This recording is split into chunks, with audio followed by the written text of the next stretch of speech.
Good afternoon, everyone. This is Kate Myers, Senior Program Officer at the California Healthcare Foundation, and I'm excited to welcome you to our third of 3 webinars today. Many of you probably joining for the third time, but some possibly for the first.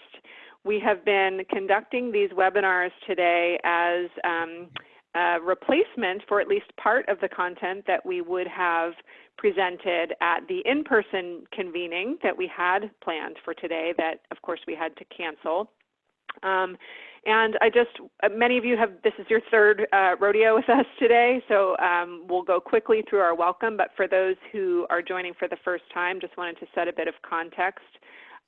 We've been working with a team comprised of Chris Wallach at the Coalition for Compassionate Care of California, Kathleen Kerr, an independent healthcare consultant, and Dr. Ann Kinderman from San Francisco General, as well as David O'Riordan from the Palliative Care Quality Network on planning different aspects of this meeting.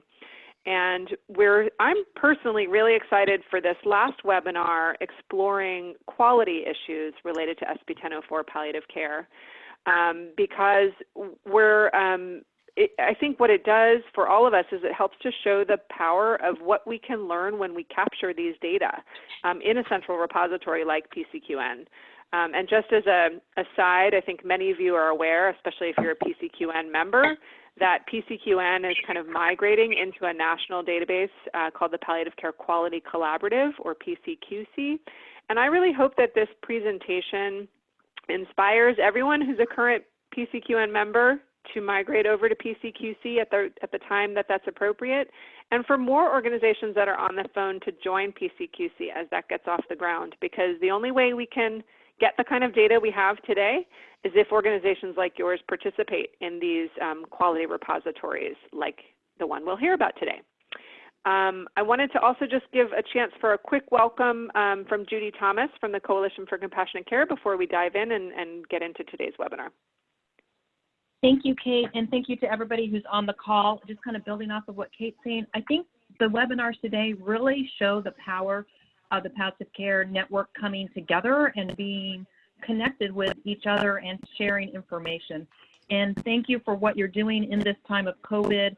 And just a shout out, if you didn't listen to the other 2 webinars, the Coalition is starting a COVID Conversations campaign to really promote conversations about treatment preferences in light of COVID. It's really important that we get out ahead of this to help reduce the impact of the surge that we anticipate is coming. So thank you for being on the call, and I'm looking forward to hearing this information as well.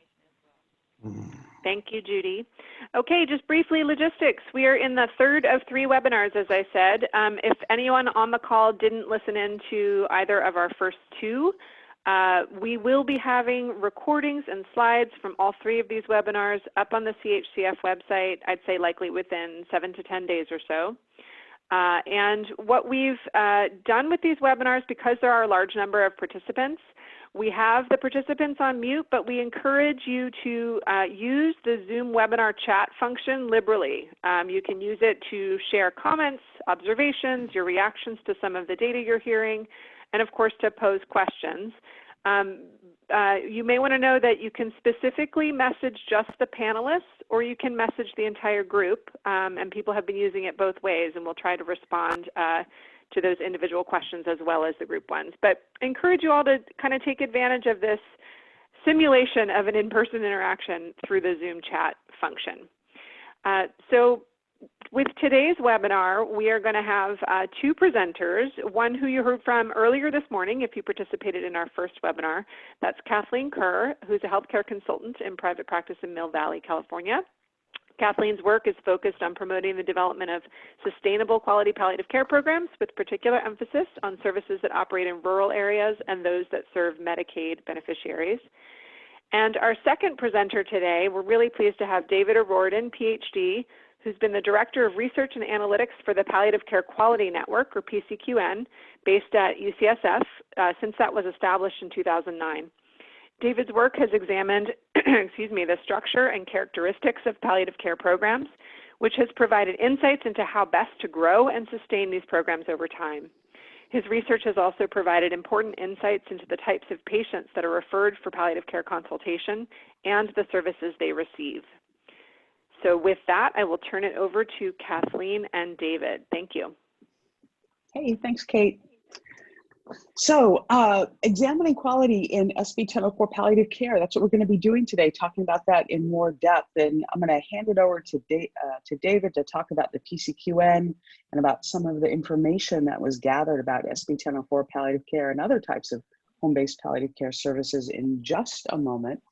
But just in case anybody is joining this webinar and they were not on the prior 2 webinars, and for some reason you haven't heard all there is to hear about SB 1004, I'm just going to talk about it very briefly to make sure that we're all operating from a common starting point. So SB 1004 palliative care was implemented as a result of a state law that was signed in 2014, and it mandates that California's Medicaid managed care plans, our Medi-Cal managed care plans, offer palliative care to eligible beneficiaries. And the thing to keep in mind about SB 1004 palliative care is it is a very particular type of palliative care. It's not the palliative care that you think of when you think of something that is appropriate for anyone with a serious illness, regardless of diagnosis, prognosis, age, etc. SB 1004 is a defined program through Medi-Cal that's really intended for very seriously ill individuals who are in the last year of life. The eligibility criteria can be grouped into 3 categories. There's general criteria, which include things like the person has started to use the hospital or the emergency department to manage their disease. They're willing to engage in advanced care planning. They're willing to try a trial of home-based services before, say, calling 911 and going to the emergency department. SB 1004 was also intended as a minimum to be delivered to individuals who have advanced cancer, COPD, heart failure, and liver disease.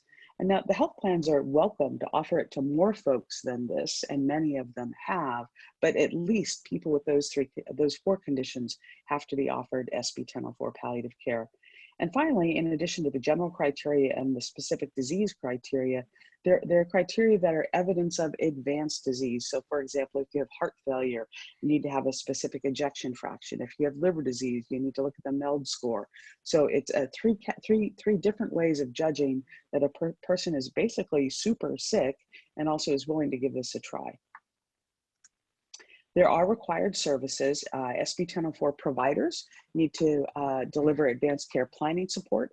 They need to be giving a comprehensive palliative care assessment and consultation. They have to develop and maintain a palliative plan of care. Care needs to be delivered by an interdisciplinary palliative care team. There were not specific requirements about who should be on that team, though there were suggestions.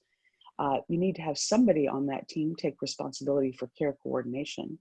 You need to be able to deliver pain and symptom management services, and you need to be able to provide or refer to mental health and medical social services. There were recommendations that chaplaincy services, spiritual support be offered, as well as 24/7 telephonic support. Many plans include those as requirements in their interpretation of SB 1004, but you don't have to offer them. Now, in terms of the providers, those who are contracted with the health plans to deliver SB 1004 palliative care, there's about 50 to 60 of these organizations in the state. It's a little bit of a dynamic population, but it's somewhere in that range. More than 80% of these organizations are independent, so they're not affiliated with a health system, and they're a mix of for-profit and nonprofit entities. More than 75% are hospice and home health and palliative care organizations, and the remainder are medical groups or specialty practices that only offer serious illness care. And most of them deliver care to more than just SB 1004 enrollees. If you look at the graphic there, more than almost 90% of these organizations are delivering palliative care not just to SB 1004 enrollees, but also to individuals with commercial insurance. 67% are caring for individuals with Medicare Advantage. 63% offer palliative care to Medi-Cal fee-for-service patients, 52% to Medicare fee-for-service, 48% to the uninsured, and 29% to dually eligible individuals. So if an organization is offering SB 1004 palliative care, the odds are good that they're taking care of other patients that have other types of insurance coverage as well. Now, there isn't really a quality program attached to SB 1004 by the state.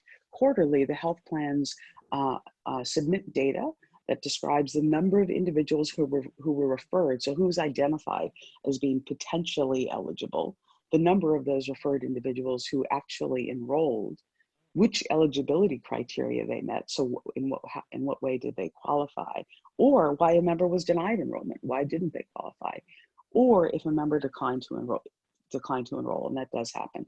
People are offered services and they say, no, thank you. You have to submit information about how long each patient received palliative care, and you have to identify the provider or organization that was delivering services. And this is all great information. It is really good to know how much use the benefit is getting, how many people are being enrolled and for what reasons. But obviously there's so much more that we would want to know about the patients, the processes of care, and the outcomes, and that's where PCQN comes in. So David, I'll hand it over to you to talk about PCQN, the program, and also some of the data that you have. Thanks, Kathleen, and thanks to everyone for taking the time out of their schedules to be here today. I'm really quite excited to share these data with you. Okay, so what is the PCQN? It's a national learning collaborative committed to improving care delivered to seriously ill patients and their families. It achieves this by providing 3 core activities. The first is patient-level data registry with real-time, easy-to-access reports that allow for benchmarking across member sites. It's heavy in the quality improvement side of things with activities that include mentor, multi-site quality improvement projects, education, and case reviews. And then there's education and community building, which are opportunities that include monthly educational webinars and in-person conferences. And if you want to learn more, the email or the website is right below there. Kathleen, thank you. So what I work with most of all is like the data set. And so the way it has evolved is PCQN members collect a standardized set of data that establishes benchmarks and allows for direct comparisons across teams. And I think, you know, since it's evolved, and Kathleen was involved in it at the very beginning as well, this was one of the things that drew me to this when I first started, was the fact that we're going to have one data set that collects a core set of measures that will then be able to compare across providers, which is something that at the time, you know, 10 years ago, that there wasn't much available in terms of that sort of information. And the way the data is inputted, it can be entered manually from cards that have been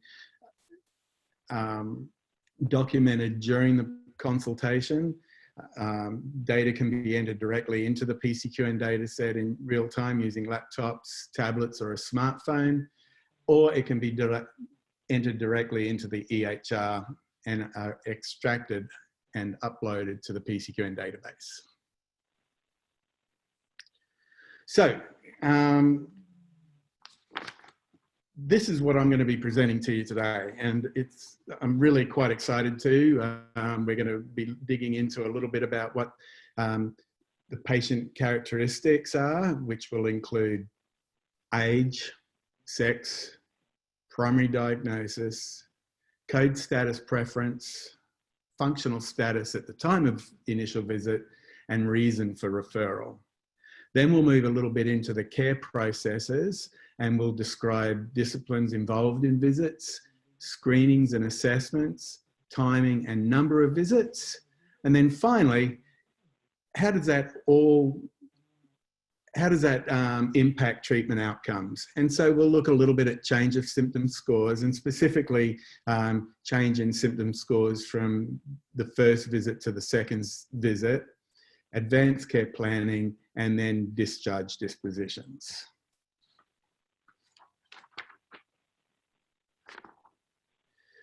So, once we extracted the data, we had 15 PCQM members that entered data describing home-based palliative care delivered to 2,844 Californians between January 2018 and December 2019. And the range for the number of patients seen was from 20 to 942 per provider, across providers.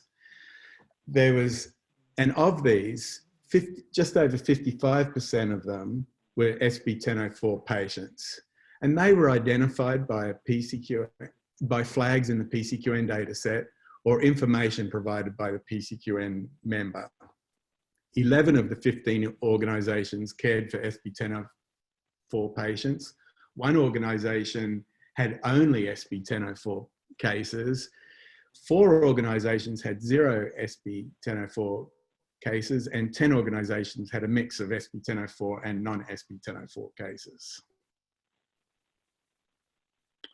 And you're going to see a number of slides like this just showing you how there's a lot of variations across providers. And this is just a graphic of what we just talked about above, showing you that, you know, amongst all the hospitals, we've got one hospital that sees all of their patients are SB 1004 patients, and then others that haven't seen any. And while it's 55% SB 1004 patients, there is a great deal of variation across providers.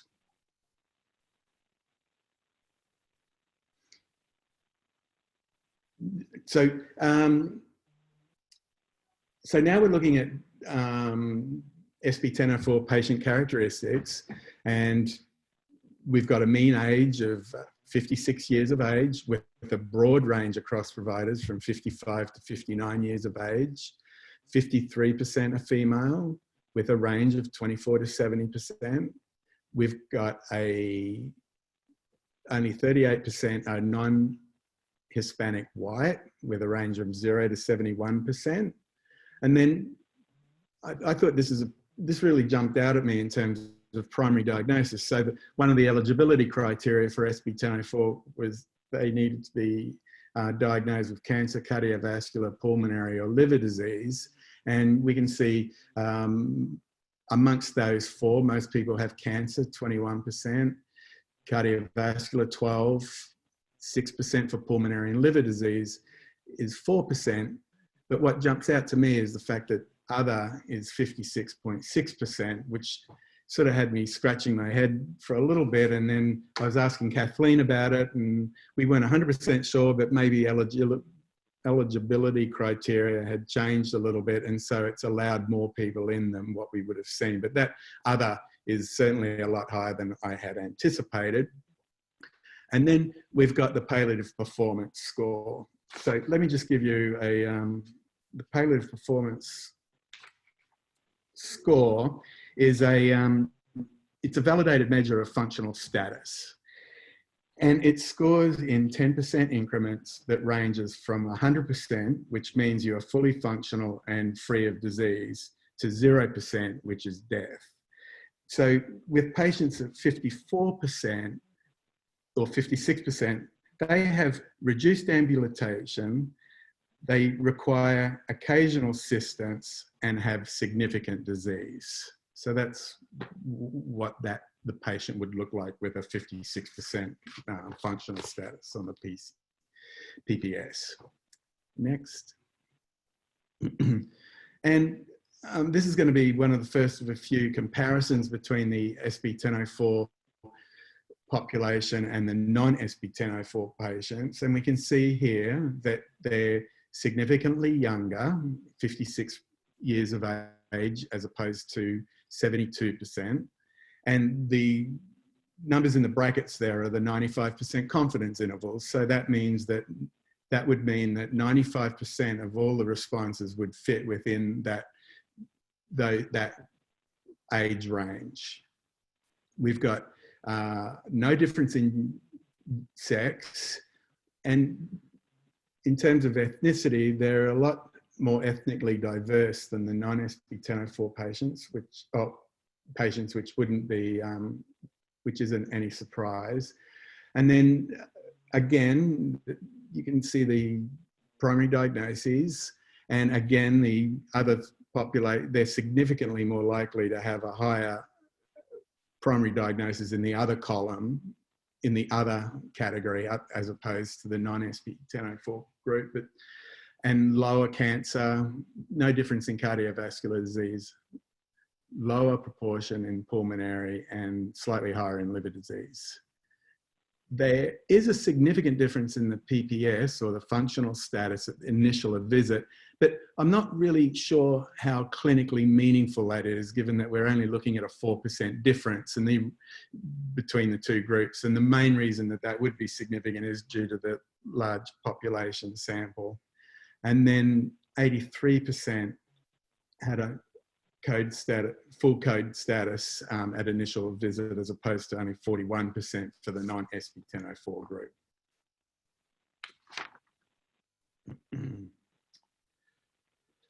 Now, this is reasons for referral, and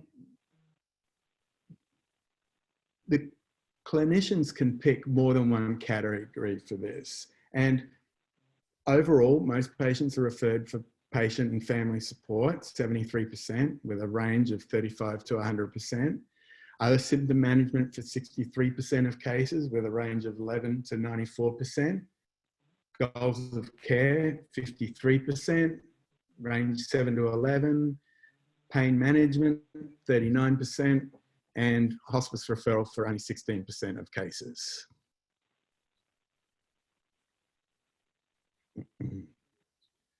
Now, move on to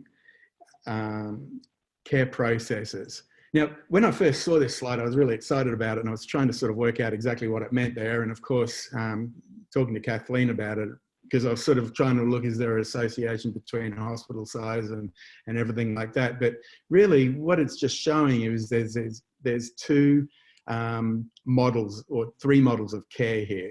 We have some hospitals that have a model that's driven mainly by a physician or a nurse practitioner, which was evident by the two providers on the left-hand side. And then the larger Moroni, sort of light red colored, shows you the hospitals that patients are seen more by the nurses upon initial visits. And then in the middle there's a couple of hospitals that have got a combination. Patients have seen by nurses and a physician at the initial visit. And then when we look at all the visits, so any of the visits that the patients have seen, 58%, nearly 60% of the patients are seen by at least two disciplines. 31 are seen by only one discipline throughout all their visits. 10% are only seen by three disciplines, and a very small proportion, 1%, are seen by all four. And when we talk about disciplines, we're looking at a physician or a nurse practitioner, a nurse, a social worker, and chaplain.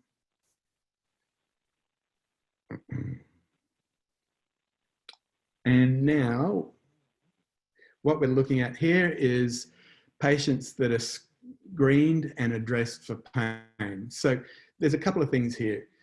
When the patient can be documented for being screened positive, screened negative, or not screened at all. And that could be either the patient didn't want to be screened or was unable to be screened.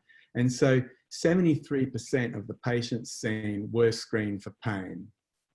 Of those that were screened for pain, 70% of them were screened positive. And of those that screened positive, 50% of them had their symptom addressed.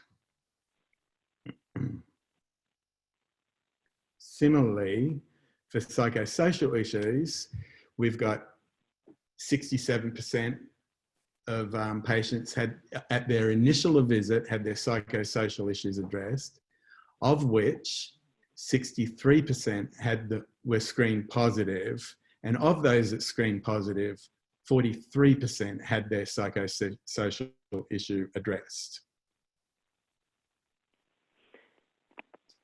And then the last one here is looking at goals of care and advanced care planning. And we can see here that 37% of patients that were seen at their initial visit were screened for advanced care planning and goals of care, of which 79% were screened positive, and of those that screened positive, 56% had them addressed. And then goals of care include, just an example of what goals of care discussion would have included. It could have been discussions about surrogate decision making, care requirements at home, overall values, hopes and worries for the future, care, the care they may or may not want to receive, just as an example. All right, so this one, there's a little bit to unpack here, so I'll see how I go. I've been tripping over myself the last couple of days trying to do it, so wish me luck. So what we're doing here is we're having a look at symptom scores at the initial visit. And the way the symptoms are scored is using the Edmonton Symptom Assessment System.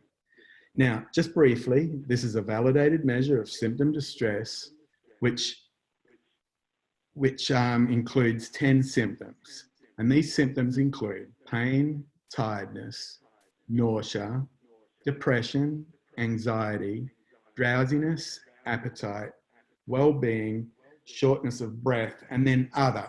Now, with our other, we've included, after some discussion, we decided to include constipation in that other. And it's on a 0 to 10 scale. 0 means that you have no symptom, and 10 is the worst possible. We've done this with the inpatient data as well, but we've then categorized that score of 4 or more, so from 4 to 10 to be considered a moderate to severe symptom, 0, well, no symptom, and then 1 to 3 is mild. So when we have a look, I've just taken a small sampling of pain, nausea, anxiety, and depression, and the overall mean score, so the score from 0 to 10 for pain is 3.8. So it's not quite, it's sort of borderline moderate. And then we've got very mild score for nausea at 1.4, 2.8 for anxiety, and 2.4 for dyspnea. However, while those overall mean scores are mild, there's still a very large proportion of patients that have a moderate to severe symptom, with 41.3% reporting to have pain at a score of 4 or more, 33.2% reporting their nausea to be a score of 4 or more, 37% for anxiety, and 39% for dyspnea. Down the bottom there's the number of moderate to severe symptoms, and out of those 10 symptoms, we have a patient population that is reporting to have over 3 symptoms that are at a moderate to severe level, which I think is pretty symptomatic. Now, how does that compare with the non-SB1004 patients? Now, as we've sort of shown you in some of the earlier slides, there's a hell of a lot of variability amongst providers. And when we analyze these data, we need to make sure that the significance of the data isn't a result of this variability. And so to do that, I include we conduct a multivariate analysis that includes the providers in the analysis so that it will adjust for the fact that we've got clustering of patients amongst the various providers. And when we do that, we get an odds ratio, and the odds ratio is what are the odds of SB1004 patients having moderate to severe pain compared to non-SB1004 patients. And we can see here by the p-values that for every one of the symptoms, and including the number of moderate to severe patients, there is no significant difference between the two patient populations. Next. And so we've got a patient population that, that has, you know, over 3 symptoms at moderate to severe level. And, you know, not surprisingly, we have 65% of them saying that their quality of life is either very poor to fair, which, you know, is probably not so surprisingly. Yet we have nearly 60% of them saying that they're quite a bit or completely at peace. Next. All right, so let's look at timing and number of visits.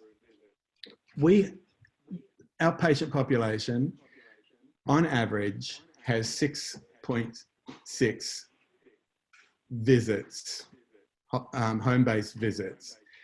They have their time from consult request to first visit is about a week, or six days to a week.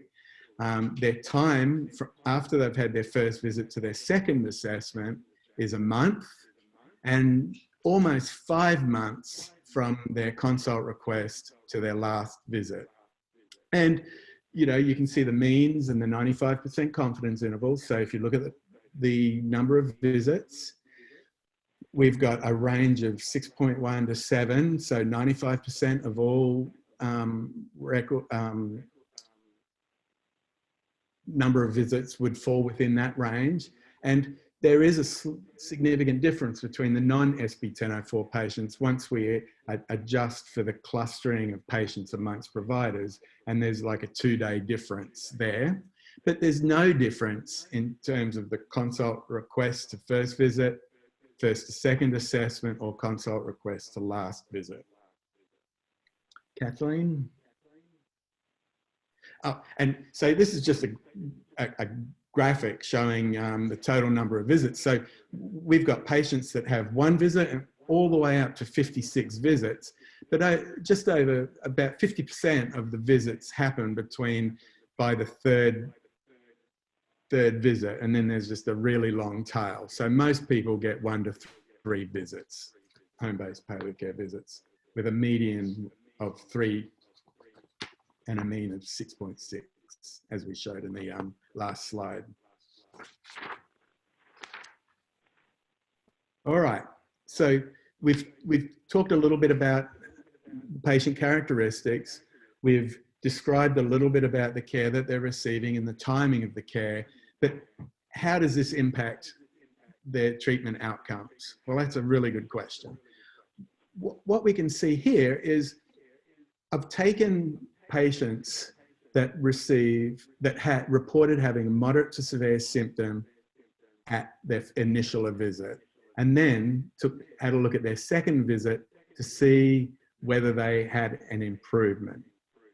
And this is why the numbers we've got smaller numbers here, but we can see here that nearly 38% of patients that reported having moderate to severe pain had an improvement by their second visit, which was on average a month later.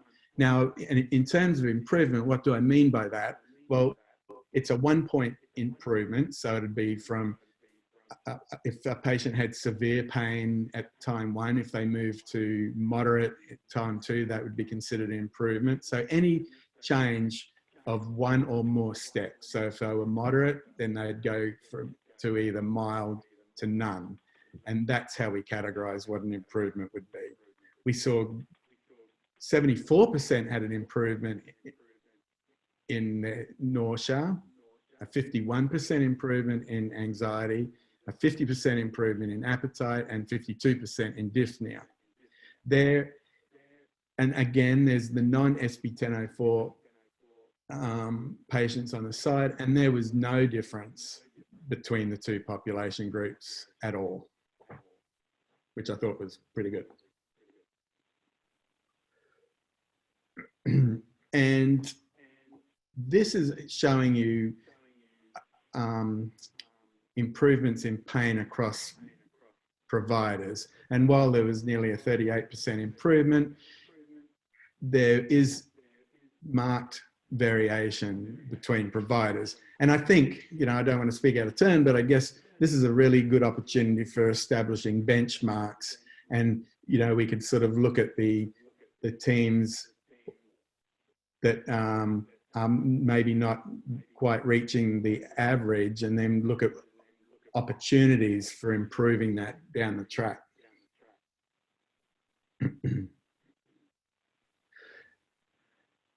And just a sec.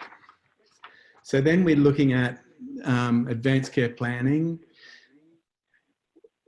We've got, during the consultation, initial visit, we've got advanced care planning was initiated, advanced directive was initiated for 3.2% of the patients. Pulse was initiated for 2.9%. And while this is quite different from the non-SB 1004 patients, once you adjust for the variation amongst providers or the clustering of patients within providers, this isn't significantly different. And we've got 80% of patients that are having discussions regarding surrogate decision making, and 50% of them are getting them identified and documented.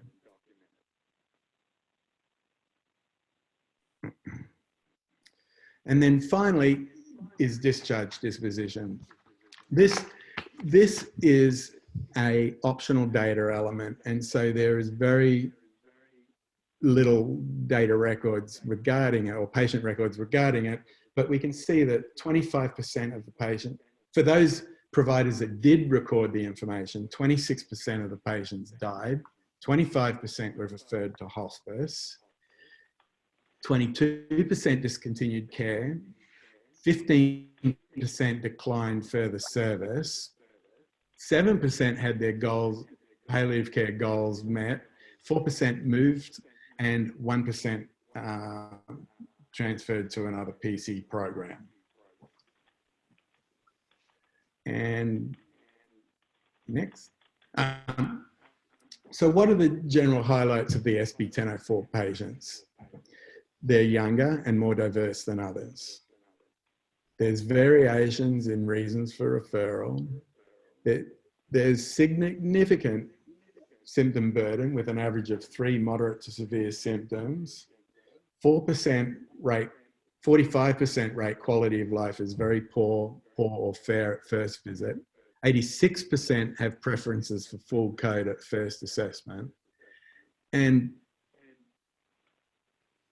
in most cases, cancer, pulmonary, cardiovascular, and liver disease do not capture the primary diagnosis because there was such a large proportion in the other category, and we probably need to tease that out a little bit more to see what's going on there.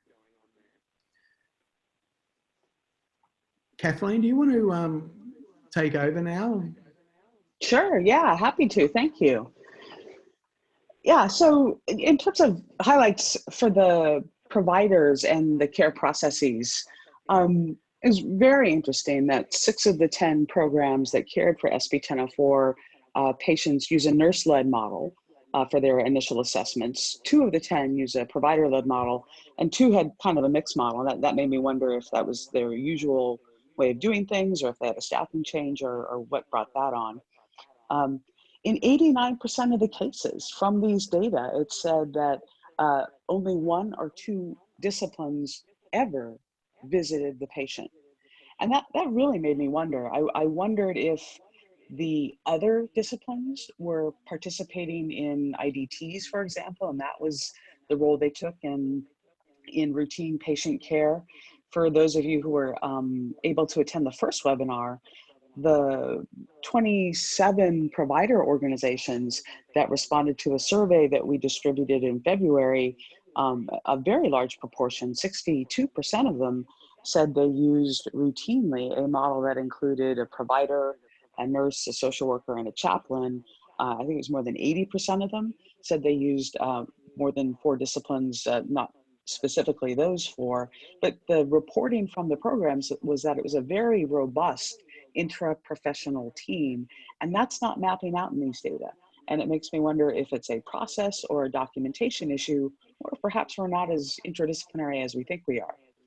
I noted that there was terrific improvement in many symptoms between the first visit and the second visit, but it was also apparent that not all patients were being screened for common symptoms or needs in their initial visits, and not all of those who screened positive had their symptom needs addressed, at least within that initial visit. And it's kind of satisfying to be able to say that a typical SB1004 patient waits about 6 days for their first visit from the time that the request is made until someone visits them. They have an average of 6.6 visits from the palliative care team. There's about 30 days between their first visit and their second visit. And on average, they're enrolled in the program for about 4.7 months. And that makes me really curious about the extent to which that profile matches the patients that you all are taking care of. In terms of outcomes, I thought it sounded like a great performance to me, and I'm curious about how it maps to your experience, that between the first and second visit, depending on the symptom, you had 37 to 74% of the patients improve, at least by 1 point, as measured on the ESAS. And it was also interesting for me to see that there was no difference between symptom outcomes for the SB1004 patients versus the others. And then again, so many of these teams are taking care of both types of patients, so maybe there the care model trumps the differences in the patient characteristics. From these data, it looks like very few patients had an advance directed or a pulse initiated on the first visit. But you know, that seems to make sense to me, because one would assume that there's a certain amount of rapport building, getting to know the patient, and also attending to needs that are more immediate and acute for them than documenting advanced care planning wishes. Identifying the surrogate decision maker, that's addressed in 80% of the initial visits, but it's only resolved in 48% of the cases. And that again makes sense to me as well, having listened to a bunch of providers who take care of safety net patients, where perhaps even if you're very sure who your surrogate decision maker would be, you have no desire to write that down or submit it to the system. And then in some cases, you just may not have someone. And it was also really, really striking to me that half the patients die or are transferred to hospice who are cared for in this sample of over 1,500 SB1004 patients. What that tells me is that half of them don't. And so I wonder about what happens to those patients, and were they a good fit for palliative care? Was it helping them? Were their needs truly met? Why would half of them be discharged, especially with the sort of symptom profile that you would imagine them coming in with, where it probably wasn't because they got better? So I had a few reflection questions and that I'll pose, and then I'm hoping that there's a whole bunch on chat and we can maybe have a discussion around these very interesting data that David presented. One of my questions was, are we getting the dose right? Does this sound like the right number of visits from the right number of disciplines for the patient population that we think of as SB1004 palliative care patients? And I'm really wondering if we are in fact less interprofessional than we thought we were, or is that interprofessional team, is their work just not captured within these data? And if that's the case, are there lessons for, say, the PCQC to learn from that? Is there something that we can take from that missing something, or are we missing something? Also, are comprehensive assessments adequately comprehensive? And again, I wonder if this is a documentation issue. Are more of those common symptoms being screened and it's just not making its way into the database? I'm also wondering if maybe that's just a reflection of the complexity of the population, where there can be so many big issues, and some of them, quite acute, where there's just no time to do a full assessment, or even if you do, no time to really cover all of the ground that you would need to cover with someone, at least in a first visit. I also wonder, does it signal that there needs to be a more standardized approach? I have no idea. These are the sorts of questions that I think individual teams or teams working together could hash out and get a better sense of what's the meaning of the data that points to the good, and what's the meaning of the data that points to a potential improvement opportunity, though maybe it's just a question that needs to be answered. So with that, I think I'll pause and Kate, are there questions or discussions that are going? I can't see chat because my computer's up, but I'm wondering if the group has any questions or reflections on this information that David presented. Yes, there's been a very lively chat going on. Awesome. So I've been trying to capture some themes, and some of them have been some back and forth that I thought we'd just maybe highlight for those who might have missed it in the string. And there are a few kind of questions in there as well. So bear with me as I try to clump these a little bit. So a couple of things that I thought were good back and forths that I wanted to make sure everyone heard, because some of them are specific to how data is captured here and what's counted as what. So a couple of those quick things. One person asked, given the high number of patients whose diagnosis was characterized as other, early on in the presentation, there was a question about, are members characterized as other perhaps if they have multiple conditions, like if they have both COPD and CHF?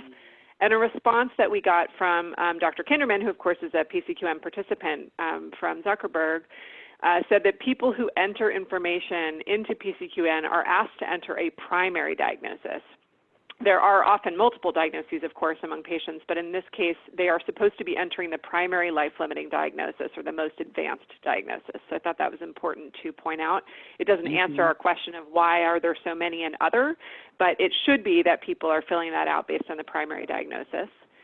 Another question that was answered that I just wanted to make sure everyone saw in the presentation of data around the proportion of SB1004 patients who screened positive for certain things. There was a question about what does screening positive for a psychosocial issue mean? And again, Anne answered that question online, that a positive screen for psychosocial needs means that there are emotional, behavioral, or social needs that are moderate or significant, and those could include housing insecurity, grief, substance use, food insecurity, and so on. So that's the meaning of screening positive for psychosocial issue. Another observation that came, or another set of sort of questions and answers that came up had to do with the first and second visit and whether those are or aren't conducted by the same discipline or other members of the interdisciplinary team.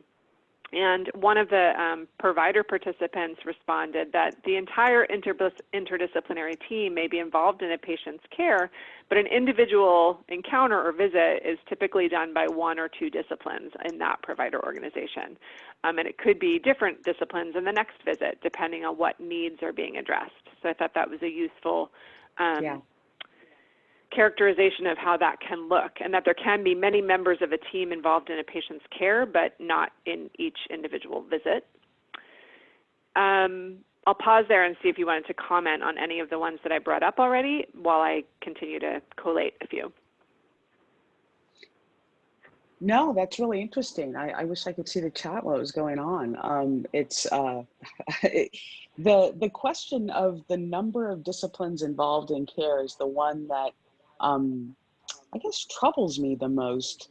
And I'm wondering, Anna, if you're on panelist mode, is yes, I'm here. Can you hypothesize a reason of why, if you have a multidisciplinary or interprofessional team, and even if you're seeing the patient sequentially as opposed to together, can you think of being a PCQN user why that might be missed in an analysis where you're looking at all of the visits a patient had, but you're not seeing multiple disciplines involvement acknowledged in the data? Yeah, it's a great question. And I think about our team at San Francisco General, which is different in some ways because it's clinic-based, but there are oftentimes lots of dialogue about patients and troubleshooting that is outside of the direct interaction with a patient. Mm-hmm. So you may have team members who are weighing in and coming up with great ideas, but the only people who are doing the face-to-face visits are, say, a nurse and maybe a social worker, since those disciplines are very prevalent, we know, kind of from the survey data.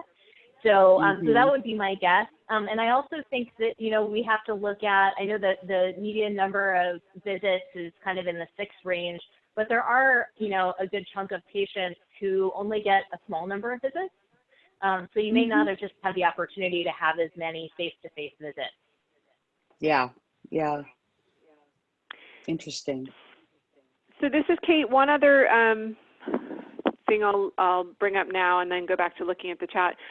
There was a kind of an observation or a question or an observation posed, I guess, around the data that 50% of the population, I'm not looking at the slide, but the comment was that 50% died while under palliative care. I think it was actually 25% died and 25% went to hospice. Exactly. Yeah, that's right. Okay, so there was the 25% died, 25% went to hospice, and the question related to that was, do we think this indicates referrals are coming too late? And one other person commented related to that, I believe, that some areas, like especially in some rural areas, there may not be hospice available to patients, and patients may stay under the services of the palliative care program until they die. So there could be a mix of things going on. It could be so I'll look to the others in the call to respond to that, but it could be a mix of reasons why those numbers look how they look. And it's an optional data element too, so we just need to be a little cautious around over-interpreting. Right, yeah. So it's as optional, so that everyone knows what David means by an optional data element is within PCQN, there are some data elements that are required that have to be filled in for every patient and others that are optional. So you're saying the discharge disposition is optional. So it's not a complete look at the population. Yeah, I have to admit, when I saw this data element, you know, the caveats about the optional data element aside, the fact that 50% of the patients died or transitioned to hospice, that seemed fine to me. I think there's plenty of services that you know, are also aimed at a very sick population, but perhaps just a bit older, where, you know, 80% of the patients transition to hospice, or you know, an equivalent number die on the service because of, you know, an absence of hospice services in the area, or just the folks don't want to go to it. It really just got me wondering about the 50% who graduated from the program, because this isn't a palliative care program that's designed for the seriously ill who are expected to recover. And I'm just wondering, is there something that, if it's, has anybody ever taken a good hard look at what happens to the folks who they discharge? Do they circle back? Do those feel like appropriate graduations?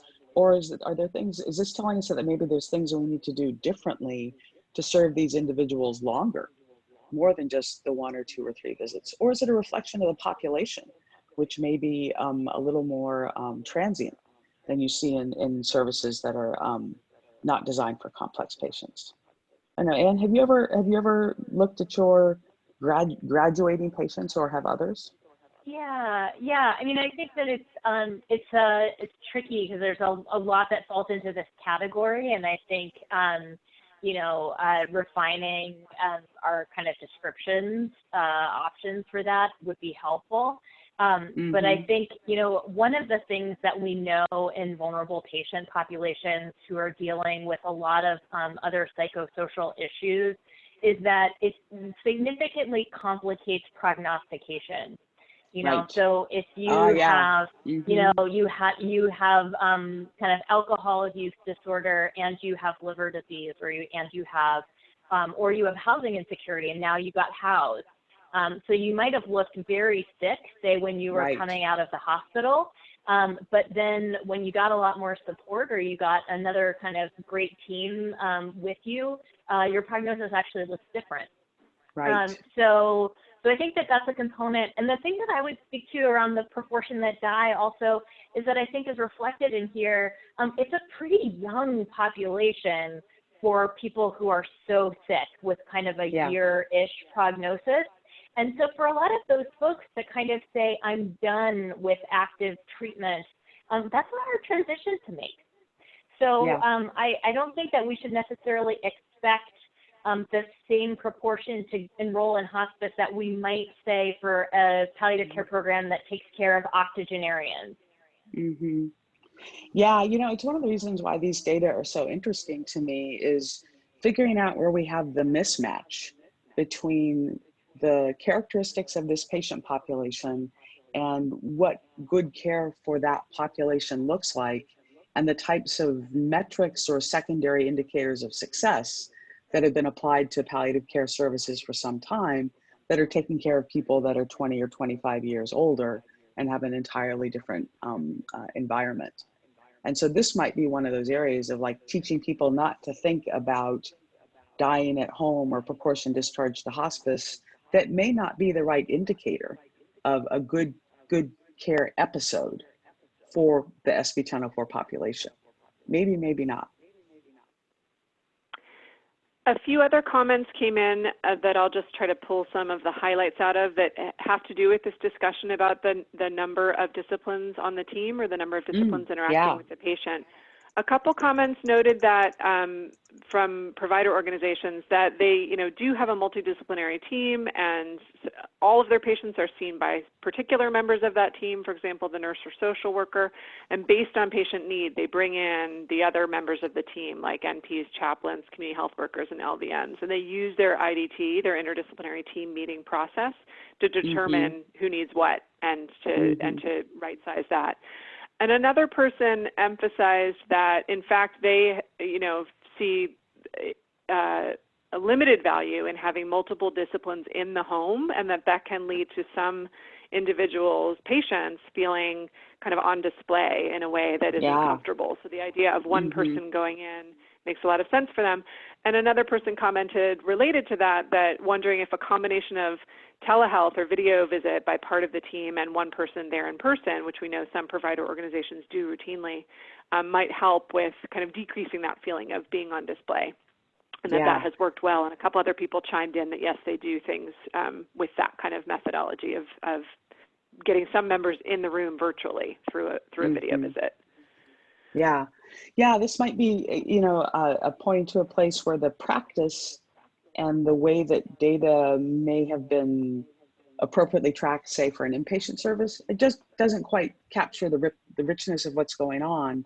So how to make sure that when you're looking at, that you have information that describes what you do in a way that captures your value. So this might be very misleading data for a home-based service.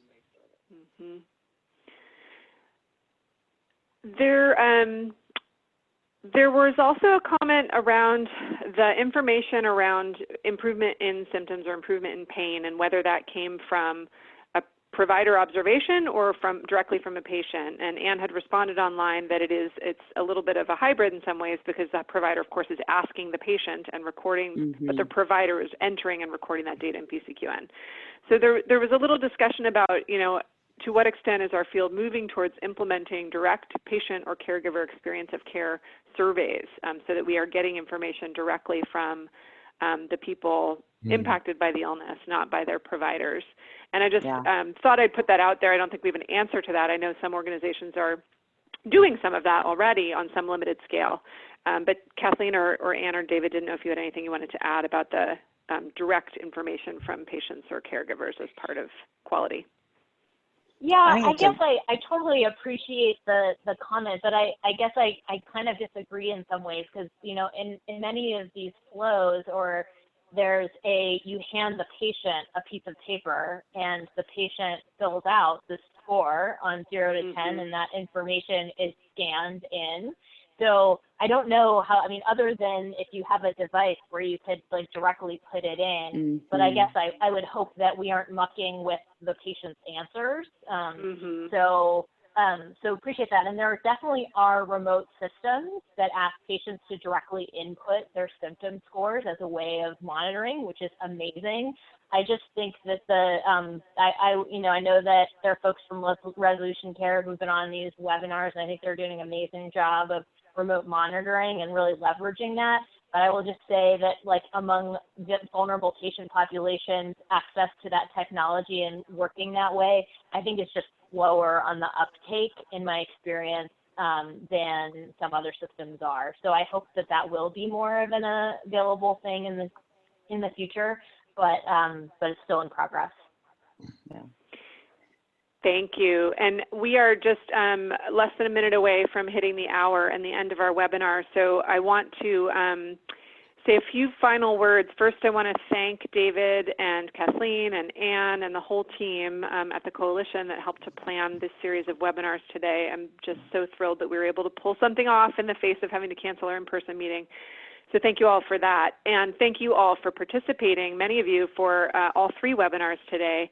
I also want to emphasize a comment that came in just towards the end, only to the panelists, said, I love the webinars, but I'm sad to miss out on the networking that we get to have in an in-person training. And are there any plans to come together before next year's meeting? And I would say I hope so, and we are going to keep an eye on the possibility of perhaps having regional meetings when that's safe and feasible to do, to be able to bring back some of that interaction that we had hoped to have in the statewide meeting. I also want to highlight that later this afternoon, before the end of today, I'm going to send out a very brief SurveyMonkey asking for feedback and your input on both the content and format of today's webinars. So please take just a couple minutes to fill that out, because it'll really help us know what would be helpful to you over coming months, since we didn't get to come together in person. Like on the last webinars, I'll keep the chat open for just a few more minutes before shutting down the webinar if there's any final questions or comments you wanted to add. And we'll try to get back to individuals one-on-one if we didn't get to your question. But again, thank you to our speakers and planners for this series today, and thank you all for participating. Take care. Bye, everyone. Bye. Bye.